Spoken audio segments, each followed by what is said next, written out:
Oke, kita mulai ya. Kalau kita ngomongin soal AI atau kecerdasan buatan, yang kebayang pasti algoritma canggih, model yang futuristik, pokoknya ribet deh. Tapi, gimana kalau saya bilang, langkah paling krusial buat bikin AI yang hebat itu ternyata lebih mirip sama kegiatan yang kita lakuin tiap hari di dapur. Yup, bener banget, memasak. Dalam beberapa menit ke depan, kita bakal kupas tuntas gimana caranya nyiapin data, itu persis kayak nyiapin hidangan kelas atas. Ini statistik yang cukup bikin kaget kan? Para data scientist loh yang kerjaannya bikin model machine learning, malah 80% waktunya habis buat ngerjain hal lain. Loh kok bisa? Nah, jawabannya itu ada di satu tahap yang sering banget diremehin, padahal super penting. Persiapan data. Coba deh lihat. Di dunia yang ideal, data yang kita dapat tuh kayak yang di kiri ini. Rapi, lengkap, terstruktur. Wah, ini sih mimpi banget. Tapi, kenyataannya, ya lebih kayak yang di kanan.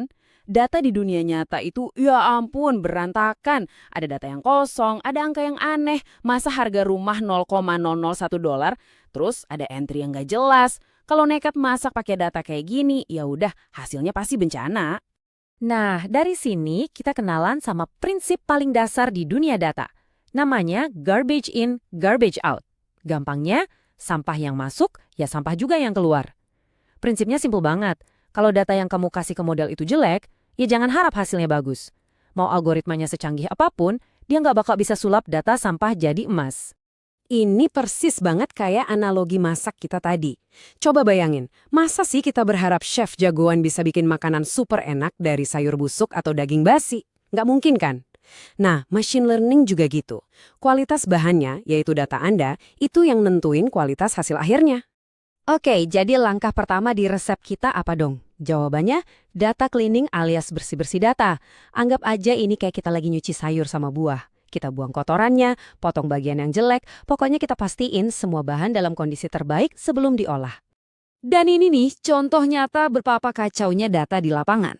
Coba lihat data pertanian ini deh. Ada nilai suhu yang kosong, ada data kelembapan tanah yang angkanya ngaco banget. Nah, ini yang namanya noise, bahkan ada baris yang isinya hampir nggak ada.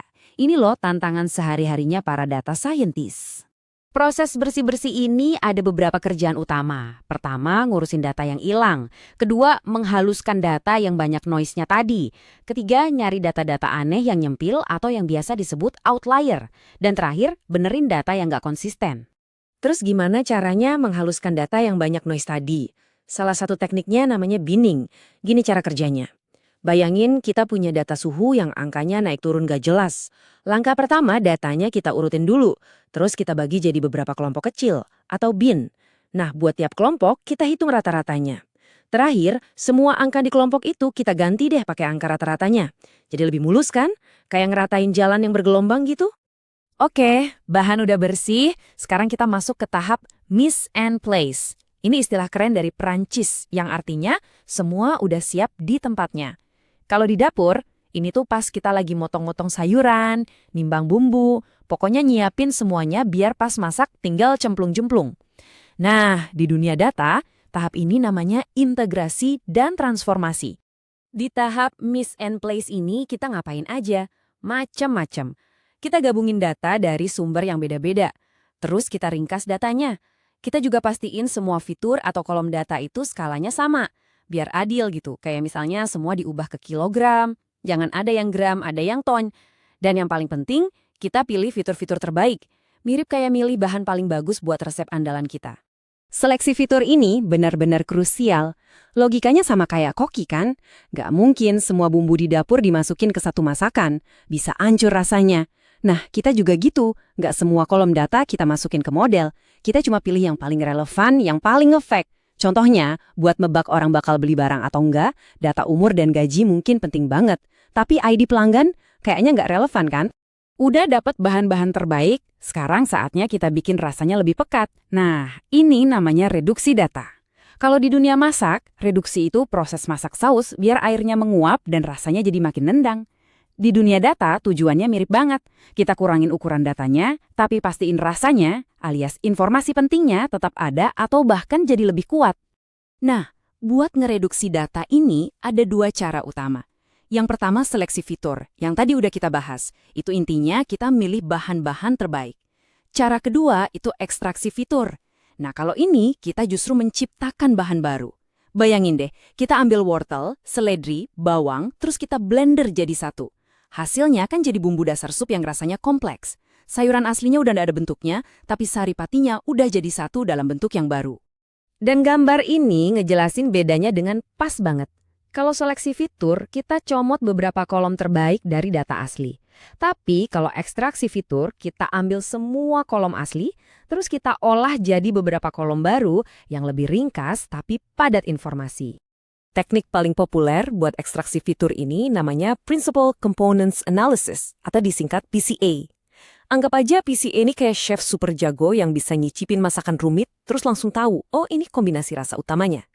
Nah, PCA juga gitu ke data. Dia nyari kombinasi fitur mana yang paling punya rasa alias paling penting.